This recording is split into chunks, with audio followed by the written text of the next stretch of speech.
আমরা 2017 সাল থেকে অদ্যবধি পর্যন্ত আন্দোলন সংগ্রাম করছি, কিন্তু হঠাৎই সিনিয়র সচিব আকরাম আল হোসেন 2020 সালে একটা প্রজ্ঞাপন জারি করে যে আর কোনো বেসরকারি প্রাথমিক বিদ্যালয় জাতীয়করণ করা হবে না। কিন্তু আমাদের প্রশ্ন মাননীয় উপদেষ্টার কাছে এবং আপনাদের মাধ্যমে যে মাননীয় সিনিয়র সচিব আকরাম আল হোসেন 6 সেপ্টেম্বর 2020 সালে একটা প্রজ্ঞাপন করেন।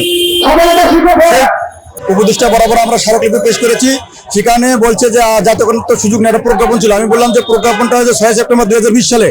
আমরা এই জাতীয়করণ যখন আমরা আন্দোলন করি 2017 সালে, তখন একটা চিঠি হয়েছিল যে 30 সেপ্টেম্বর 2017-তে যে নতুন করে আর কোনো বিদ্যালয় যাচাই বাছাই করা হবে না আপাতত। তো আমরা সেই সময় যে 1300 বিদ্যালয় যাচাই বাছাই মন্ত্রণালয়ে সংরক্ষিত করা আছে, সেই বিদ্যালয়গুলোর কি হবে, এই লক্ষ্যে আমরা যখন আন্দোলন করি তখন তড়িঘড়ি করে আমাদের সহ সকল স্কুলগুলো বন্ধ করে দেওয়ার জন্য 20 সেপ্টেম্বরের চিঠি মানে এরা প্রজ্ঞাপন জারি করে। তাহলে আমরা যারা 13 সালে যাচাই বাছাই মন্ত্রণালয়ে এসেছি, তাহলে এইগুলোর কি হবে? তখন ওনারা বললো আপনি প্রমাণ কি? তখন আমি প্রমাণ সহ আমি বললাম অতিরিক্ত সচিব, টাস্কফোর্স কমিটির চেয়ারম্যান, টাস্কফোর্স কমিটির চেয়ারম্যান এবং 6 জন সচিব সহ একটা টাস্কফোর্স কমিটির চেয়ারম্যান কমিটি হয়। সেই কমিটি, এইগুলো তো আমার কথা না, টাস্কফোর্স কমিটির যে চেয়ারম্যান তাদের যে 6 জন সচিব সহ এখন ওখানে লিপিবদ্ধ আছে।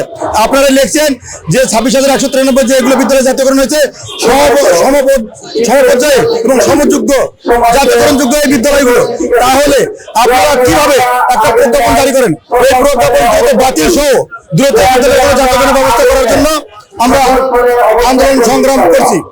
আমাদের দাবি মূলত এই যে 6 সেপ্টেম্বর 2020 সালের প্রজ্ঞাপন এটা বাতিল করে 27/5/2012 নীতিমালা আলোকে আমাদের বিদ্যালয়গুলোকে জাতীয়করণের ব্যবস্থা করতে হবে।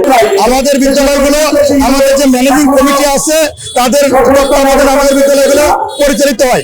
হয়তো কোথাও এলাকার গণ্যমান্য ব্যক্তিবর্গ আমাদের কিছু স্কুলের শিক্ষকদের সম্মানী ভাতা দেয়, আবার কোনো শিক্ষকরা কোনো প্রকার বিনা বেতনে স্বেচ্ছাশ্রমে এলাকার অসহায় গরিব ছেলে মেয়েদের পাঠদান পরিচালনা করে এবং সরকারি নিয়মে সকাল 9টা থেকে 4:30টা পর্যন্ত আমাদের বিদ্যালয়গুলো যেগুলো দ্বিতীয় 4:30টা পর্যন্ত বিদ্যালয় সরকারি নিয়মে পরিচালিত এবং সরকারি নিয়মে যে পাঠদান সেটা আমরা পরিচালিত করে থাকি।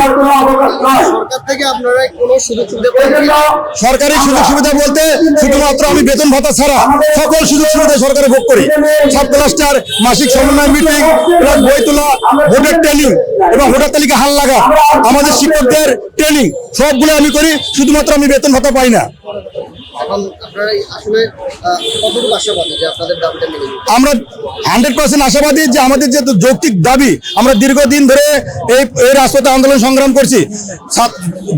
জুলাই আগস্টে যে ছাত্র জনতার যে বিপ্লব হয়েছে সেটার জন্য বৈষম্যের জন্য একটা বিপ্লব, যে তখনকার জনগণ যে সাধারণভাবে কথা বলতে পারতো না, গালা টিপে ধরা হতো।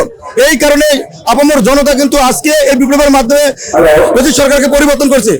তাদের একটা কারণ ছিল যে বৈষম্য দূর করা। আমরা চাই আমাদের মাননীয় উপদেষ্টারা যে বৈষম্যর শিকারের কারণে কিন্তু তারা উপদেষ্টা হয়েছেন, তারা কিন্তু জনগণের ভোটে হয় নাই, শুধুমাত্র ছাত্র জনতার আন্দোলনের কারণে তারা কিন্তু আজকে উপদেষ্টা। কারণ তারা বৈষম্য, বাংলাদেশে বৈষম্য রাখবে না। আমরা চাই আমরা যদি সঠিক থাকি তাহলে আমাদের এই বৈষম্য দূর করে এই শিক্ষকদের জাতীয়করণের ব্যবস্থা করে দিবে বলে আমি বিশ্বাস করি।